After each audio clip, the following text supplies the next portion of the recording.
If you've followed me for a while, it should be no surprise to you that I play and generally enjoy the Call of Duty games. Ever since I was 14 years old playing Black Ops at my cousin's house, I've been playing, streaming, and buying each year's Call of Duty game. I find that it's a great way to just turn my brain off for a while and just let loose, due to the game's simplicity, not requiring the heads-up attention of Rainbow Six or the hands-on approach of Battlefield. Sometimes it's just nice to run around and get some kills. This is where the game has always sat for me. Perhaps it was just because I never experienced the COD 4 breakthrough or the Modern Warfare 2 era of Call of Duty, but to me, the game has never been about being the best or the most realistic shooter on the market, just a fun one to play with friends. As some of you know, I never bought into the Call of Duty hate and just allowed myself to simply enjoy the game for what it was instead of what I wanted it to be. There have been Call of Duties I didn't like as much, take Black Ops 3 for example, but I just chose to get out of the game what I could and went on from there. It's no secret that Call of Duty is the most polarizing game right now, possibly ever, with the community becoming more polarized with each passing game, despite the efforts of the developers. But perhaps that speaks to the type of people that gamers are. Selfish. They want the game to be exactly what they want, which is usually exactly like, but vastly different than, a previous game in a series. But more on that later. With each revealed trailer comes a host of likes and dislikes and the most unoriginal comments known to mankind. But this video isn't about Call of Duty hate. I've done that before. This video is how the newest game in the series made me feel. As I said, I'm usually on the lax side, just wanting to enjoy my time in the game and not so concerned with how that time is spent. But with the announcement and the subsequent reveal of Black Ops 4, I felt strange. I felt like I was agreeing with the criticisms. I felt conflicted. It is easy to hate on the most successful, as they always feel nameless and open to criticism. It's the same reason why the New England Patriots and Walmart are always the topic of hate. They win the most, make the most, sell the most. But the complaints tend to be the same ill-tempered and misdirected attacks. This game looks just like the old one, this game is dead, a different game is better, this game looks like another game. This year, I found myself agreeing with some of the misinformed complaints, and I found others were as well. Black Ops 4 looks identical to Black Ops 3, and I don't mean in a mocking all Call of Duties look the same kind of way, I mean in an aesthetic way. Graphically, the game looks the same. This was to be expected, however, as Call of Duty's ID Tech 3 engine has been pushed to its limit for years now. What wasn't expected were the character and HUD similarities. One of the fun things about a game sequel is to see how that game takes well-known elements and changes them to fit the aesthetic of the game. In the case of Black Ops 4, nothing was changed. The same characters and character models from Black Ops 3 are the forefront of this game, with weapon designs and HUD elements to match. The HUD still relies on a polygonal display, particularly hexagons, and even uses the same font and health bar types as Black Ops 3. To someone who is looking forward to a new direction for Call of Duty, especially after Treyarch so adamantly pushed the "forget what you know" tagline, this came as a major shock. But they weren't wrong. Despite how the game looks, many features of the game have changed, including combat, movement, and level design, as well as some feature modes that not everyone was too pleased with. Making a first-person shooter campaign is fairly difficult. You have to find a way to balance gameplay so that each level doesn't just become a shooting gallery with different scenery, and there usually isn't a good way to introduce characters in a way that keeps you invested in their interest and care. Games got around this by opening up their gameplay to allow more gameplay styles of not only the player, but the game itself, such as Halo's iconic driving missions or Titanfall 2's parkour level. In the case of Call of Duty, most campaigns have been identical, with you being a generic soldier fighting a generic war and moving around the levels killing people, shooting gallery style. They've always tried to balance this out by creating the infamous invincible tank or fighter jet levels, or by simply adding walking portions to them. But not only do these not make the gameplay more enjoyable, but they create a motif for future games to follow. Some campaigns shoot for the stealth option, but these too start to devolve into shooting galleries.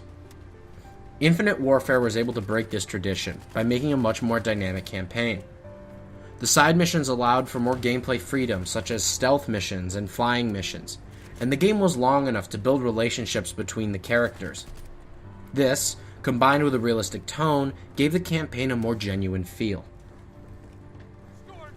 This brings me to my point that most Call of Duty campaigns have not been good per se, but fun, with Infinite Warfare being the obvious exception. I genuinely enjoyed the first Black Ops, Modern Warfare, and Advanced Warfare campaigns, but they weren't necessarily well constructed. Black Ops has too many levels of infinite enemies, Modern Warfare was just 3 games of similar missions in different locations, and Advanced Warfare had less than favorable writing, but the games were still fun to play. Now, a fun campaign has every right to be made just as a good one does, but after 15 years of every game getting ostracized for having a poor campaign, especially after the train wreck that was Black Ops 3 campaign, with its busy level design, less than likable characters, poor gunplay, and writing that would make E.L. James cringe, I can see why Treyarch chose to forego one. This is a topic for another video, but it has always irked me that a single-player game isn't expected to have a multiplayer component, but a multiplayer game is always expected to have a campaign or it isn't considered a full game. Treyarch has stated that there will be some sort of multiplayer storytelling, most likely in contextual details such as map design and character interaction, similar to how Overwatch handles their lore. If this is done correctly, I can forgive the aesthetical similarities to Black Ops 3, as they might be telling the story of how the Black Ops 3 specialists came to be, and their adventures beforehand. The only issue is, I'm not sure Treyarch is smart enough to do this. Regardless, the absence of a campaign in Black Ops 4 allows Treyarch the freedom to expand on the other areas of the game and even introduce some new things. Zombies has been a staple in Treyarch games since 2008 and has officially become a part of the Call of Duty franchise in 2016 when Infinity Ward joined Sledgehammer and Treyarch in creating their Zombies in Spaceland series. But Black Ops 4 has taken it to a new level. Never before has the community received 4 unique maps at launch, with 2 being cinematic maps, 1 being a map spin-off, and the recently announced pre-order map being rumored to be a remake of 5 from Black Ops. There is no doubt that the effort that normally would have been spent on a campaign was partially directed into the Zombies project. Since Zombies is such a huge part of Treyarch's success, it makes sense to improve it and provide more content for it. The mode spawns countless YouTube videos, speculations, and fan interactions that ultimately drive DLC and monetization for the game. Zombies is a personal favorite of mine, and while others don't share my opinion, I overall disliked Black Ops 3 Zombies as I felt the story was rushed and incoherent. I am interested to see what the team can do given more time. In addition to these Zombies changes, there is a Battle Royale mode being introduced, Blackout. Battle Royale in games is, again, a topic for another video, but in short, Battle Royale is what sells now, and it makes total sense that Call of Duty would throw their hat into that ring. I do not believe that Battle Royale replaced campaign. I think that no campaign was planned from the start, but Blackout may have been a more last-minute decision. Not enough information has been released on Blackout to have a real opinion of it, so I will just say this. It has the potential to be a fun and staple in the Call of Duty franchise, if done so in a unique and fun way. If you are concerned about Battle Royale taking over or dislike the game mode in general, just don't play it. If it doesn't do well, they won't keep making it, and if it does do well, who are you to tell others what they can or cannot play? This script took longer to write than anticipated, and during that time my mind has changed a bit. If it hasn't been clear throughout the video, I have moved away from being disappointed to being intrigued. After watching some gameplay and listening to YouTuber feedback, this game seems to be moving in a direction that is good for the franchise. It seems to be eliminating things that I've disliked about previous games, such as random recoil and weird weapon balance, and tweaking them to not only match their style of game, but improve on them in general.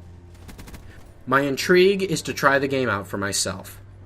I've already pre-ordered the game using the Amazon trick, and I look forward to the beta later this year as a test to see if I enjoy the game. Ultimately, if I have fun, I will purchase the game, and if I don't, there will be plenty of other games to play this fall. I urge you to take a similar mindset, because if we could all think with our minds instead of our hearts, not everything would have to be so complicated.